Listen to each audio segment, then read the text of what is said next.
Oke, selamat pagi semua, Bapak, Ibu, Saudara semua yang terkasih di dalam Tuhan. Pada pagi hari ini, saya mau sampaikan mengenai kalimat yang sudah sering kali kita dengar, yang sudah sering kali kita tahu tentang preventif. Dan saya kasih tema di sini, prevent your spiritual health. Diambil dari Galatia 5 ayat 16. Maksudku ialah, hiduplah oleh roh, maka kamu tidak akan menuruti keinginan daging. Apa hubungannya antara ayat ini dengan prevent your spiritual health?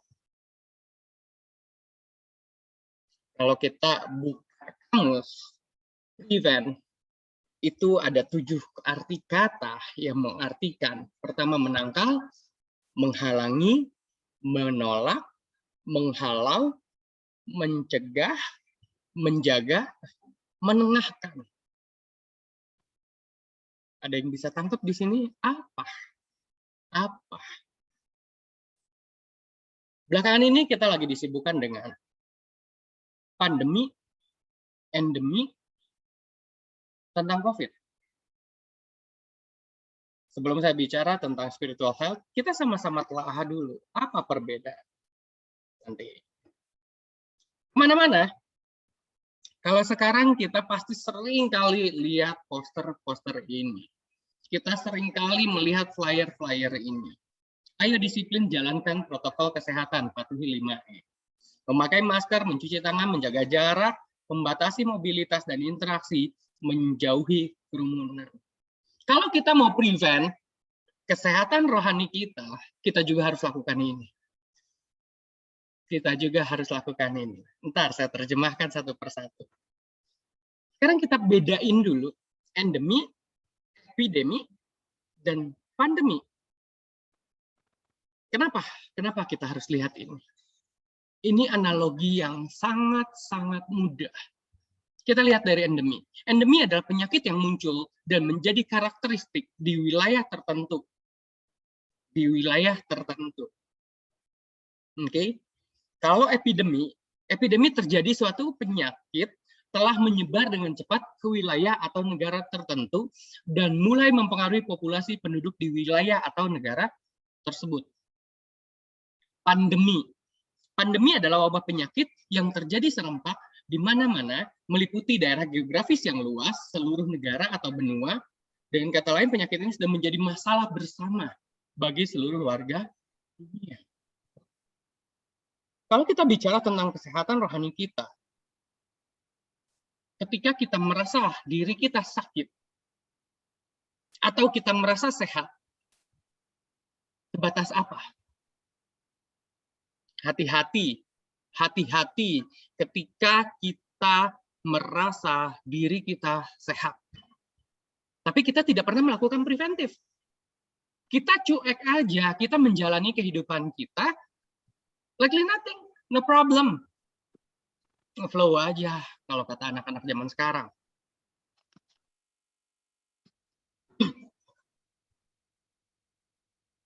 Kita hidup itu di 3 fase waktu. Di 3 fase waktu. Hal ini udah pernah saya sampaikan, di mana kita bicara tentang past, now, and future. Pepatah Indonesia bilang bahwa hari lalu adalah sejarah, hari depan adalah misteri, dan hari ini adalah anugerah. Ketika kita bicara prevent, berarti kita fokus pada anugerah hari ini untuk mempersiapkan hari esok, supaya hari esok tidak seperti hari yang lalu. Mengkualitaskan diri, mengkualitaskan rohani kita, mengkualitaskan kehidupan kita. Untuk menjadi seperti apa? Untuk menjadi seperti apa? Di Galatia 5 ayat 17 tadi, sebab keinginan daging berlawanan dengan keinginan roh, dan keinginan roh berlawanan dengan keinginan daging, karena keduanya bertentangan. Sehingga kamu setiap kali tidak melakukan apa yang kamu. Ini saya bagi 3 kolom. Ada past, masa lalu, present, sekarang, dan future, masa depan. Kita sama-sama koreksi, kita sama-sama cek diri kita masih terlibat di mana, kita masih fokus hidup kita di mana, kita fokus pada rohani kita di mana, apakah kita masih terjerat dengan percabulan, kecemaran, hawa nafsu, penyembahan berhala, sihir, perseteruan, perselisihan, iri hati, amarah, kepentingan diri sendiri, pencideraan roh pemecah. Kalau salah satu, atau mungkin salah banyak, dari masa lalu, dari past ini, yang kita masih terjerat, kita sakit. Kita sakit. Rohani kita sakit. Percuma Kristus rela berkorban buat kita, menumpahkan darahnya kalau kita masih hidup di kehidupan lama kita. Hidup di keinginan daging kita. Padahal ketika kita berada pada fase present, di mana kita mendeklarasikan diri kita menerima Tuhan Allah kita sebagai juru selamat kita, menerima Tuhan untuk membawa kita melangkah bersama Tuhan, untuk berjuang bersama Tuhan, menjadi mempelai-mempelainya Kristus. Kita harusnya sudah bisa prevent, kita harusnya sudah bisa mempersiapkan diri kita untuk tidak jatuh ke dalam keinginan daging ini, tapi kita bisa fokus kepada keinginan roh, pada buah-buah roh itu kasih, sukacita, damai sejahtera, kesabaran, kemurahan, kebaikan, kesetiaan, kelemah lembutan, penguasaan diri. Ini mutlak. Ini mutlak unnegotiable. Kenapa saya katakan mutlak? Next. Kenapa kita harus menjaga kesehatan rohani? Supaya kamu tiada beraib dan tiada bernoda sebagai anak-anak Allah yang tidak bercela di tengah-tengah angkatan yang bengkok hatinya dan yang sesat ini, sehingga kamu bercahaya di antara mereka seperti bintang-bintang di dunia. Mutlak. Tuhan kita menuntut kita sempurna. Tuhan kita nggak mau ada setitik aja. Supaya kamu tiada beraib dan tiada bernoda. Tidak tahukah kamu bahwa kamu adalah bait Allah dan bahwa roh Allah diam di dalam kamu? Kalau kita masih terjebak dengan kehidupan lalu kita tidak bisa mengkoreksi, kita tidak bisa memanfaatkan hari ini, anugerah ini untuk prevent, untuk mempersiapkan, untuk mencegah, untuk melakukan segala sesuatu upaya kita untuk memastikan masa depan kita tidak seperti masa lalu kita. Gak akan pernah bisa capai ini. Gak akan pernah bisa capai ini. Kita sama-sama baca 1 Timotius 4 ayat 1 sampai 10. Ini agak panjang. Ayat 1, tetapi roh dengan tegas mengatakan bahwa di waktu-waktu kemudian ada orang yang akan murtad lalu mengikuti roh-roh penyesat dan ajaran setan-setan. Ayat 2, oleh tipu daya pendusta-pendusta yang hati nuraninya memakai cap mereka. Ayat 3, mereka itu melarang orang kawin, melarang orang makan makanan yang diciptakan Allah, supaya dengan pengucapan syukur dimakan oleh orang yang percaya dan yang telah mengenal kebenaran. Ayat 4, karena semua yang diciptakan Allah itu baik dan suatu pun tidak ada yang haram jika diterima dengan ucapan syukur. Ayat 5, sebab semuanya itu dikuduskan oleh firman Allah dan oleh doa. Ayat 6, dengan selalu mengingatkan hal-hal itu kepada saudara-saudara kita, engkau akan menjadi seorang pelayan Kristus, Yesus yang baik, terdidik dalam soal-soal pokok iman kita, dan dalam ajaran sehat yang telah kau ikuti selama ini. Ayat 7, tetapi jauhilah tahayul dan dongeng nenek-nenek tua, latihlah dirimu beribadah. Ayat 8, latihan badani terbatas gunanya, tetapi ibadah itu berguna dalam segala hal, karena mengandung janji, baik untuk hidup ini maupun untuk hidup yang akan datang. Ayat 9, perkataan ini benar dan patut diterima sepenuhnya. Ayat 10, itulah sebabnya kita berjerih payah dan berjuang, karena kita menaruh pengharapan kita kepada Allah yang hidup, juru selamat semua manusia, terutama mereka yang percaya. Kehidupan kita bukan kehidupan yang semakin mudah, kehidupan kita bukan semakin menjadi kehidupan yang lebih enak. Tuhan sudah taruhkan bahwa kehidupan kita akan dipenuhi dengan segala konflik. Kita akan hidup di dunia yang penuh konflik, di masa-masa, di era yang penuh konflik. Tapi seberapa banyak di antara kita yang mau menjaga rohani kita untuk tetap sehat. Nggak usah tunggu sakit dulu, tapi kita bisa prevent, kita minum vitamin kita terima vaksin kita.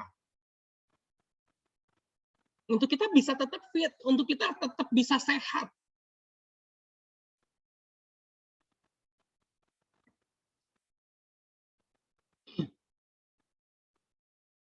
Kita tahu kan, bahwa Allah kita adalah Allah yang pencemburu. 1 Korintus 10 ayat 22 bilang ini. Atau maukah kita membangkitkan cemburu Tuhan? Apakah kita lebih kuat daripada dia?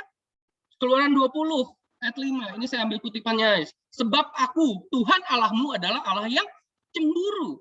Ulangan 4 ayat 24. Sebab Tuhan Allahmu adalah api yang menghanguskan. Allah yang cemburu. Siapakah di antara kita yang masih terikat dengan penyembahan berhala? Berhala nggak harus dalam bentuk patung.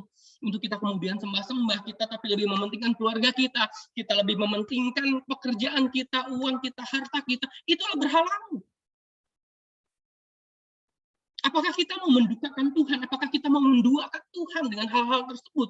Sementara Tuhan dengan jelas menyatakan diri Tuhan adalah Allah yang pencemburu. So, ayo kita jaga, kita pelihara kehidupan kita jaga rohani kita untuk tetap menjadi bait Allah. Ibrani 10:25 bilang, janganlah kita menjauhkan diri dari pertemuan-pertemuan ibadah kita seperti dibiasakan oleh beberapa orang, tetapi marilah kita saling menasehati dan semakin giat melakukannya menjelang hari Tuhan yang mendekat. Ini cara kita prevent. Ibrani 13 ayat 5, janganlah kamu menjadi hamba uang dan cukupkanlah dirimu dengan apa yang ada padamu. Karena Allah telah berfirman, aku sekali-kali tidak akan membiarkan engkau dan aku sekali-sekali tidak akan meninggalkan engkau. 2 Korintus 1 ayat 13, peganglah segala sesuatu yang telah engkau dengar daripadaku sebagai contoh ajaran yang sehat dan lakukanlah itu dalam iman dan kasih dalam Kristus Yesus. Kalau kita mau prevent, pegang teguh firman Tuhan, pegang teguh Roh Kudus. Nggak ada negosiasi simpang maju kanan kiri, kita main di gray area. Hello, no, nggak ada lagi gray area.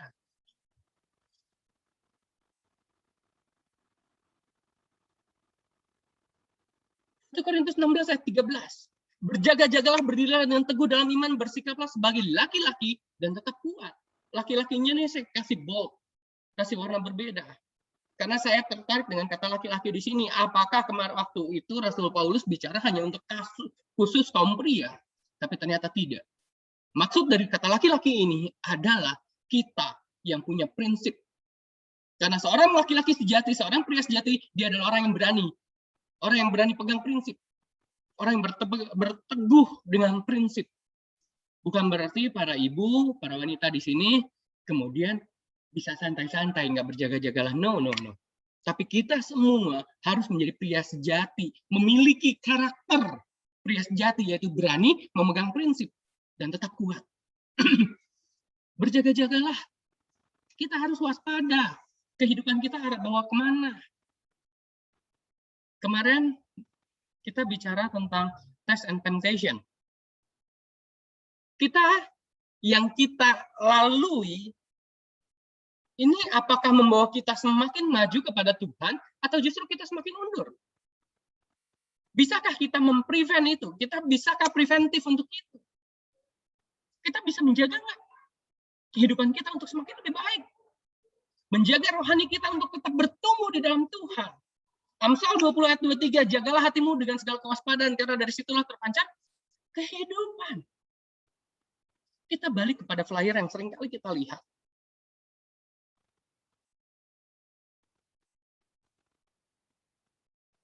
Adakah di antara kita yang perhatikan flyer-flyer ini 5M ini? Memakai masker. Apa yang ditutup di situ? Mulut. Karena seringkali kita jatuh ke dalam dosa karena kita mulut kita. Seringkali kita melukai orang karena mulut kita. Adakah kita belajar tutup mulut kita, pakai masker kita saring omongan kita untuk tidak menyakiti orang lain?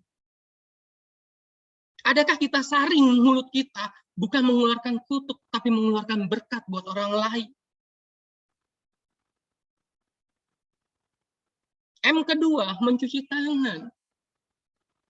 Tangan juga sering membawa kita kepada perbuatan-perbuatan yang tidak diperkenankan Tuhan, yang membawa rohani kita sakit. Adakah kita basuh tangan kita? Adakah kita minta pengampunan daripada Tuhan untuk Tuhan mengampuni kita, untuk kita kembali menghasilkan buah-buah roh tadi, hidup di masa-masa bersama Tuhan. Mencuci tangan, menjaga jarak. Kita selama ini terlalu asik dengan dunia kita. Kita terlalu asik dengan kegiatan-kegiatan kita. Sampai kita lupa bahwa kita punya Allah yang pencemburu. Kita lupa punya Allah yang menuntut, meminta kita, mengharapkan kita untuk mendekat. Kita ini hamba. Tapi kenapa sombong? Kenapa kita masih sibuk dengan segala aktivitas, rutinitas kita, dan kita menduakan Tuhan, kita menjadikan hal-hal lain sebagai berhala kita. Ayo, come on, jaga jarak. Jaga jarak. Membatasi mobilitas dan interaksi.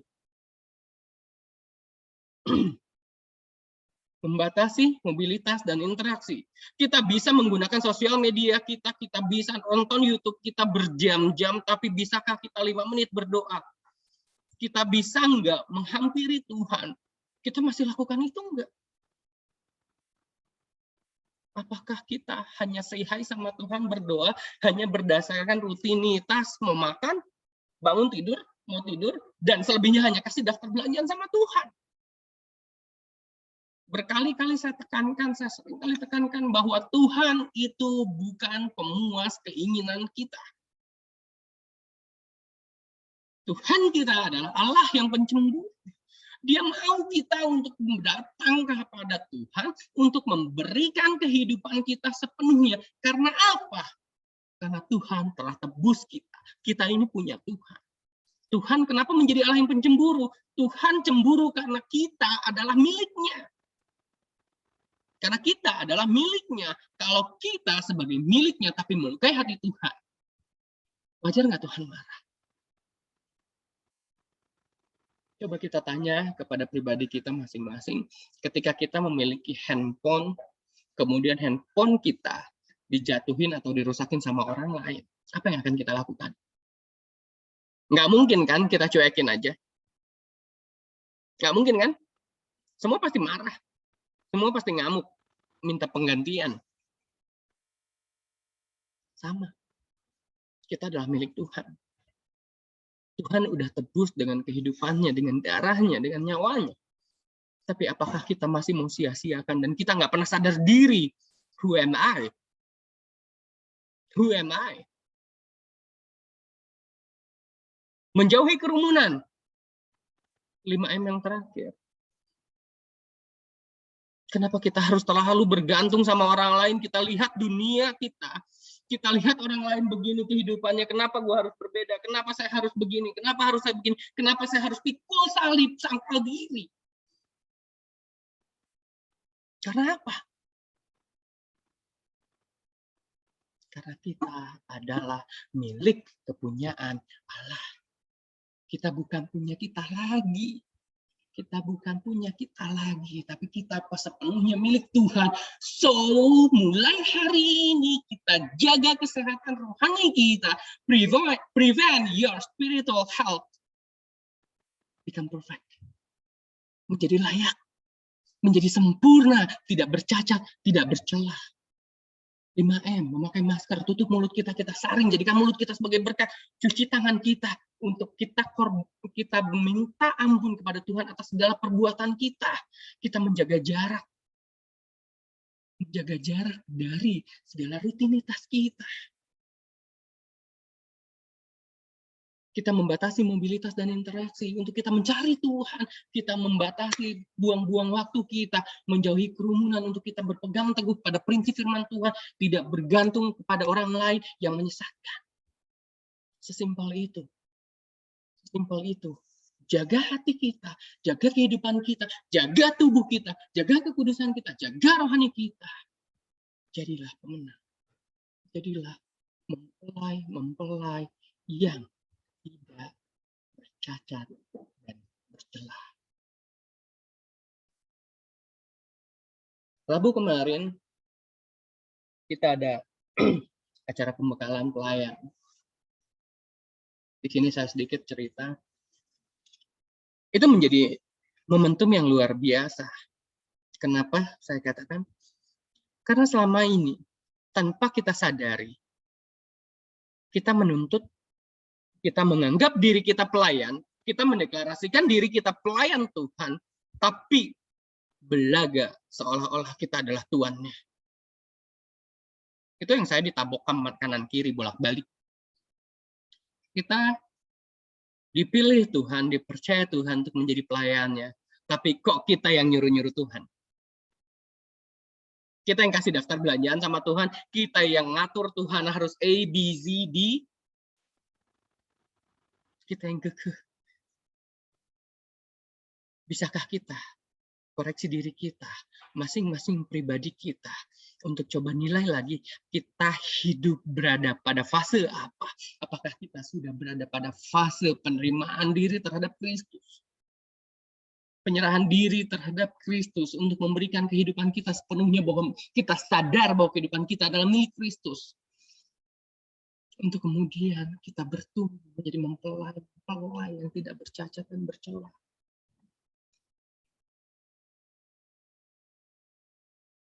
Namanya prevent tuh nggak perlu sakit dulu. Apakah vaksin itu harus diberikan kepada orang yang sakit dulu? Enggak kan? Vaksin tujuannya apa? Untuk mencegah. Untuk mencegah. Supaya apa? Supaya kasusnya nggak semakin naik.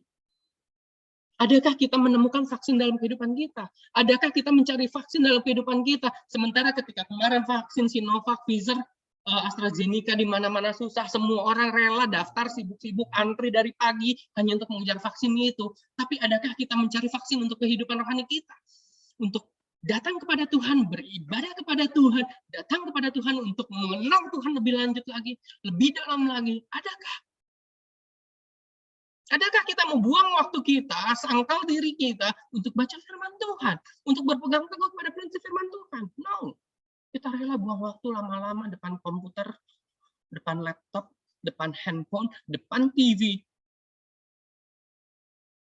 Tapi kita tidak pernah mau investasi waktu kita untuk mengenal Sang Pencipta kita, pemilik diri kita. Mari kita tutup dalam doa. Bapa yang baik, hamba-Mu berhenti berkata-kata. Tapi di sini hamba-Mu yakin dan percaya bahwa Tuhan yang akan terus membimbing jemaat-Mu, Tuhan.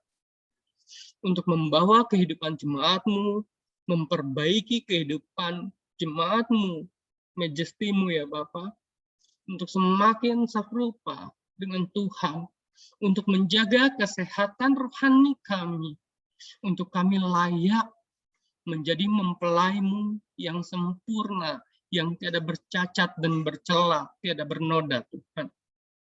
Tuhan ampuni kami ketika kami masih seringkali membuat Tuhan cemburu dengan kehidupan kami, dan kami masih tidak sadar posisi kami sebagai jemaat-Mu, sebagai anak-anak-Mu, Tuhan, sebagai hamba-Mu, Tuhan.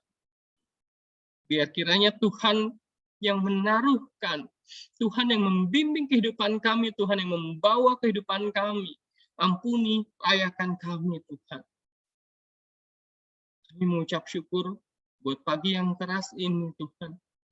Kami boleh kembali terus diingatkan posisi kami, Tuhan. Tuhan, kami berterima kasih buat anugerah karya keselamatan yang telah Tuhan berikan kepada kami, Tuhan.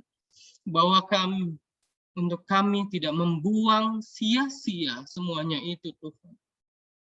Berikan hikmat akal budimu kepada kami untuk menjalani kehidupan yang semakin jahat ini, yang semakin buruk ini, Tuhan. Jadikan kami umat pemenang. Terima kasih Tuhan. Haleluya. Amin.